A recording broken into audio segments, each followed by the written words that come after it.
సూర్యాపేట జిల్లా హుజూర్ నగర్ నియోజకవర్గ బారాసా పార్టీ ముఖ్య కార్యకర్తల విస్తృత స్థాయి సమావేశంలో మాజీ మంత్రి సూర్యాపేట ఎమ్మెల్యే గుంటకట్ల జగదీష్ రెడ్డి, రాజ్యసభ సభ్యుడు బడుగుల లింగయ్య యాదవ్, నల్గొండ మాజీ ఎమ్మెల్యే కంచర్ల భూపాల్ రెడ్డి పాల్గొన్నారు. ఈ సందర్భంగా సూర్యాపేట ఎమ్మెల్యే జగదీశ్వర్ రెడ్డి మాట్లాడుతూ ఉమ్మడి నల్గొండ జిల్లాలో 2 మంత్రులు ఉన్నా రైతుల గురించి పట్టించుకోవడం లేదని, ఉమ్మడి నల్గొండ జిల్లాలో 3 లక్షల ఎకరాల వరి పంట ఎండిపోతున్నా నీళ్లు తేలేని పరిస్థితి ఏర్పడిందన్నారు. 12 రోజులు నీళ్ల కిందికి తరలిస్తున్న ఉత్తమ్ కుమార్ రెడ్డి సాగునీరు గురించి పట్టించుకోలేదని, 100 రోజుల్లో ఒక్కరోజు కూడా రైతుల కరువుల మీద సమావేశం నిర్వహించలేదన్నారు.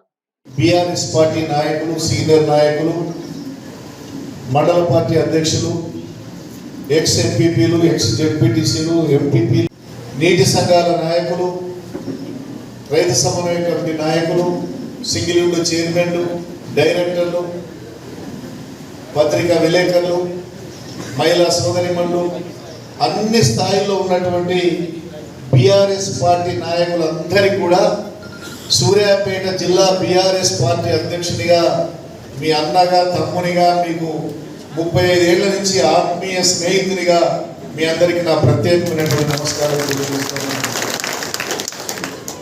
మరి చాలా సంతోషం, జెండా మీద ఉన్నటువంటి ప్రేమతోటి ఇటీవల కూర్చోటి చదివారు, లేకపోతే 10,000 ఇచ్చే రైతు బంధు 16,000 ఇస్తామన్నారు. 16,000 కాదు నాయన, ఇచ్చే 10,000 ఇరా అంటే ఇచ్చే దిక్కు లేదు. ఇప్పటికి 5 ఎకరాలు నాకు కూడా ఇంకా పడలేదు. ఈ రకంగా గ్యారంటీ 6 గ్యారంటీలు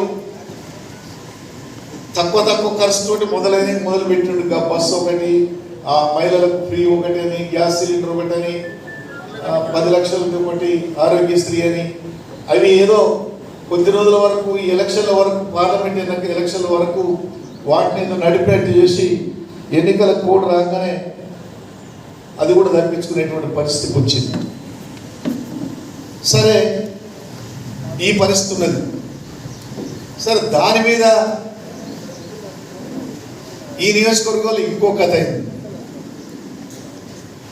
ఎందుకు ఈ నిర్ణయం తీసుకుంటా మనిషి? ఏమైనా ఉన్నదా? నోటాకి ఎన్ని ఓట్లు వస్తాయో అది రాలేదు హుజూర్ నగర్లో బీజేపీ ఓటు. నోటా అంటే తెలుసు కదా మీ అందరికీ, మేము ఎవరికి వేయం అనేది ఒకటి ఉంటుంది అల్లా. దానికి 2,000 కూడా పడతాయి ఒక్కోసారి. అట్లే నియోజకవర్గంలో బీజేపీ పార్టీకి కూడా 2,000 ఓట్లే వచ్చినాయి, 2,200. మరి అటువంటి పార్టీలకు ఎంచుకోవడం ఏంది? పార్లమెంట్ సభ్యులుగా మరి టికెట్ వస్తుందానా, మరి దేనికి ఆశించి దేనికి జరిగిందో కానీ ఇవాళ మొన్నటి నుంచి మన నాయకులందరూ నాకు ఫోన్లు చేస్తున్నారు.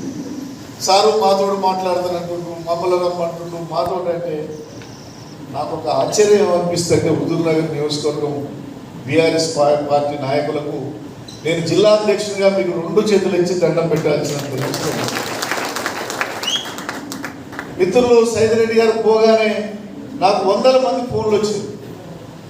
ఎంపీ గారు ఏం చేద్దాం, నువ్వు మా జిల్లా అధ్యక్షుడివి, నీకు 30 ఏళ్ళ నుంచి నియోజకవర్గం తెరక, ఆయన నేర్చుకొని మొదలైన ఎలక్షన్లు నువ్వే తిరిగినావు, ఇన్ఛార్జి నువ్వే ఉన్నావు, బై ఎలక్షన్లో నువ్వే ఉన్నావు, లాస్ట్ టైం ఉన్నావు, ఇట్లా జరిగింది, మన పార్టీకి ఇక్కడ ఏంది, మాకు ఏం చేయాలని చెప్పి ఫోన్లు. ఆగండి, నియోజకవర్గంలో పెడదామా మీటింగ్లు, ఎక్కడ పెడదామా ఆలోచిస్తున్నాం, కేసీఆర్ తోటి, కేటీఆర్ తోటి, జగదీష్ రెడ్డి మేము ఆలోచిస్తున్నాం అని చెప్పేలోగానే ఇక్కడ కూర్చున్నటువంటి ముఖ్య నాయకులు అందరూ కూడా స్వచ్ఛందంగా మేము ఎవరైనా చెప్పలే, అనుకున్నది కాదు, మరి కొంతమందికి సరే పార్టీ ఆఫీస్కి వస్తున్నారని తెలిస్తే ఇంతమంది సొంత ఖర్చు. సూర్యాపేట జిల్లా బీఆర్ఎస్ పార్టీ అధ్యక్షులు బడుగుల లింగయ్య యాదవ్ గారు, పెద్దలు శాసనమండలి సభ్యులు కోటిరెడ్డి గారు, పెద్దలు మాజీ శాసనసభ్యులు, మాజీ పార్టీ అధ్యక్షులు, జిల్లా పార్టీ అధ్యక్షులు విజయసింహారెడ్డి గారు, మిత్రులు నల్గొండ మాజీ శాసనసభ్యులు భూపాల్ రెడ్డి గారు, కార్యక్రమంలో ఎంతో ఉత్సాహంగా హాజరైన గౌరవ మండల పార్టీ అధ్యక్షులు, ఇక్కడ ఒక సమావేశం నిర్వహించిపోయింది. ఆ రోజు సమావేశానికి ఈ రోజు సమావేశానికి స్పష్టమైన తేడా కనబడుతుంది. తేడా ఏంటో చెప్పగలుగుతారా? ఆ రోజుకి ఈ రోజుకి కనబడుతున్న తేడా, ఈ రోజు మీరు చాలా సంతోషంగా, ఉత్సాహంగా, చాలా ఉడకలేసే ఉత్సాహంతో కనబడుతున్నారు. ఆ రోజు కూడా ఉన్నారు, ఇంతమంది ఉన్నారు, ఇంతమందే ఉన్నారు. కానీ హుజూర్ నగర్ నియోజకవర్గంలో ఇప్పటి నుంచి ఏ ఎన్నికలు వచ్చినా బీఆర్ఎస్ పార్టీని మెజారిటీ సాధిస్తుంది. ఇవాళ ముందున్న ప్రతి ఒక్కరూ నేనే అభ్యర్థిని అని పనిచేసేంత ఉత్సాహంతో కనబడుతున్నారు ఇప్పుడు మీరందరూ కూడా. అది ఏ ఎన్నిక కానీ, అది పార్లమెంట్ కానీ, అది ఇంకోటి కానీ, ప్రతి ఒక్కరూ నేనే అభ్యర్థిని అని పనిచేస్తాం అన్న ఉత్సాహం కనబడుతాం. అది 2001 నుంచి నాతో పాటు కలిసి ఉన్నాం, ఉద్యమకాల నుంచి మొదలు పెడితే ఆ తర్వాత క్రమంలో కలిసి వచ్చిన మిత్రులందరూ కూడా ఎంతో ఉత్సాహంతో, కొంతమంది మిత్రుల్ని రాజకీయాల నుంచి రిటైర్ అయ్యింటలేని అనుకున్న వాళ్ళు కూడా మళ్ళీ వచ్చి ఉత్సాహంగా మాట్లాడారు. ఈ ఉత్సాహమే పార్టీకి కావాలి. ఏ పార్టీకి అయినా కార్యకర్త ఉత్సాహమే కార్యకర్త ఉత్సాహమే ఆ పార్టీ లైవ్గా ఉంది అనే దానికి ఉదాహరణ, ఆ పార్టీ ఆరోగ్యంగా ఉన్నది అనే దానికి ఉదాహరణ కార్యకర్త ఉత్సాహం. ఏదో ఓడిపోయినామనో, ఏదో కోల్పోయినామనో భావన నాకు ఎక్కడ కూడా కనబడతలేదు.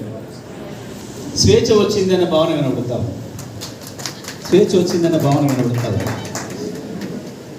సో తప్పకుండా ఇది పార్టీకి మంచి పరిణామం. ఇక ప్రభుత్వం విషయానికి వస్తే మిత్రులు చాలామంది ప్రస్తావించారు. ఇప్పుడు కూడా నేను వస్తూ మిర్యాలగూడలో అక్కడ కొంతమంది కోటిరెడ్డి గారికి, గౌరవనీయులు మాజీ శాసనసభ్యులు మిత్రులు నల్గొండ కంచెల భూపాలరెడ్డి గారికి, పెద్దలు గౌరవనీయులు మాజీ శాసనసభ్యులు పెద్దలు కేశవరెడ్డి గారికి అందరికీ కూడా స్వాగతం పలుకుతూ, ఇప్పుడు గౌరవ మండలం పోతే తగలబెట్టుకున్నారని, వేలాది ఎకరాలు ఎండిపోతున్నాయి అని చెప్పి అంటున్నారని చెప్తే భాస్కరరావు గారితో మాట్లాడి నేను వస్తున్నాను, ఒకసారి వాళ్ళకి కలుద్దామని చెప్పి పోయి పొలాలు చూసి వస్తున్నాను. ఒక్కొక్క రైతుది 5 ఎకరాలు, 6 ఎకరాలు, 7 ఎకరాలు ఎండిపోయి,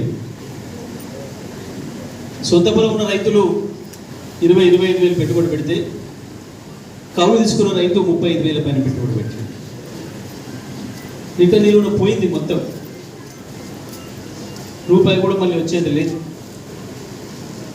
కౌలు ముందే కట్టినామని చెప్తున్నారు, బాధపడుతున్నారు. ఇది హుజూర్ నగర్లో నెల రోజుల క్రితమే చూసినాం మనం, కొంచెం ముందు పెట్టాం కాబట్టి.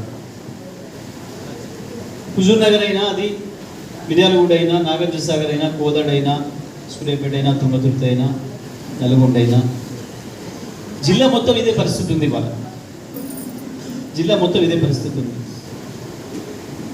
సరే, కరువు వచ్చింది ఒకవైపు వాస్తవమే, ప్రకృతి తీసుకొచ్చిన కరువు ఒకవైపు ఉంది, కాదంటం లేదు. కానీ ప్రకృతి తీసుకొచ్చిన కరువు కంటే పాలకుల నిర్లక్ష్యం వచ్చిన వల్ల వచ్చిన కరువు ఎక్కువ కనబడతా ఉంది మనకు. ఈ జిల్లా మంత్రుల నిర్లక్ష్యం వల్ల వచ్చిన నష్టమే ఎక్కువ కనబడతా ఉంది. ఇరిగేషన్ మంత్రి ఈ జిల్లాని నేనే నెంబర్ 1, నేనే నెంబర్ 2 అని ప్రకటించుకొని సొంత డబ్బా కొట్టుకొని కోత ఏది వస్తే అదే మాట్లాడి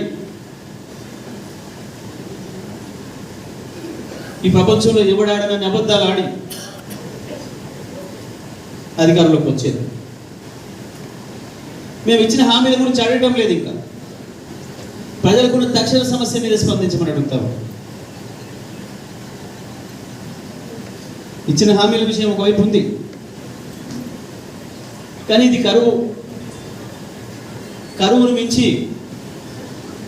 మీరు ఉద్దేశపూర్వకంగా తీసుకొస్తున్న కరువు. ఉద్దేశపూర్వకంగానే పంటలు ఎండబెడుతున్నారు. పంటలు ఎండబెట్టడానికి కారణం ఉంది. నీళ్ళు ఇవ్వాల్సిన నీళ్ళు ఇవ్వలే సమయానికి. కాళేశ్వరం నీళ్ళు కూడా, వాస్తవానికి కాళేశ్వరం కట్టిందే కరువు కొరకు. కుంగిన 3 పిల్లర్లతో కాళేశ్వరానికి వచ్చిన నష్టమేం లేదు. ఇవాళ కూడా మోటార్లు నడిపించవచ్చు. ఇవాళ కూడా కాళేశ్వరం మోటార్లు నడిపి సూర్యాపేట జిల్లాకు నీళ్ళు తీసుకురావచ్చు. సూర్యాపేట జిల్లాతో పాటు హుజూర్ నగర్లో కూడా కొన్ని పొలాలు పండించుకునే అవకాశం ఉంది. మా పెరువాడ మండలంతో పాటు మోతే మండలంతో పాటు చుట్టుపక్కల ఉన్న మండలాల రైతులు కూడా పాపం వానకాలం చూసి కొంత తెచ్చుకున్నారు నీళ్లు.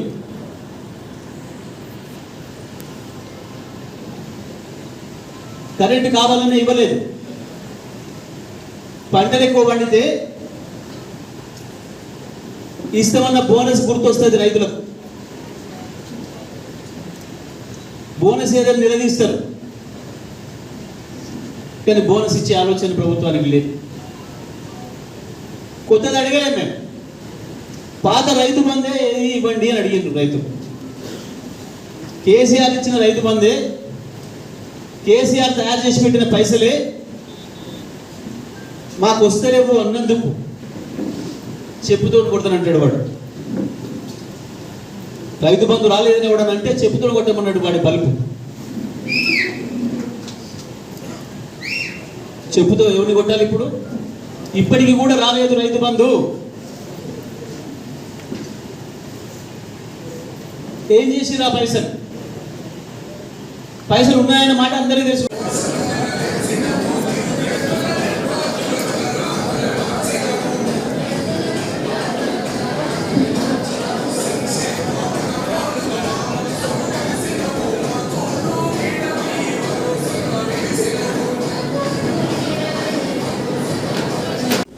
ఎంత పంట సాగులోకి తీసుకొచ్చే అవకాశం ఉంది, ఎంత భూమి సాగు అవుతుంది, ఎన్ని ఏ రకాల ఎరువులు అవసరం ఉన్నాయి, ఏ విత్తనాలు అవసరం ఉన్నాయి, అందుబాటులోకి తీసుకొచ్చి పెట్టాలి.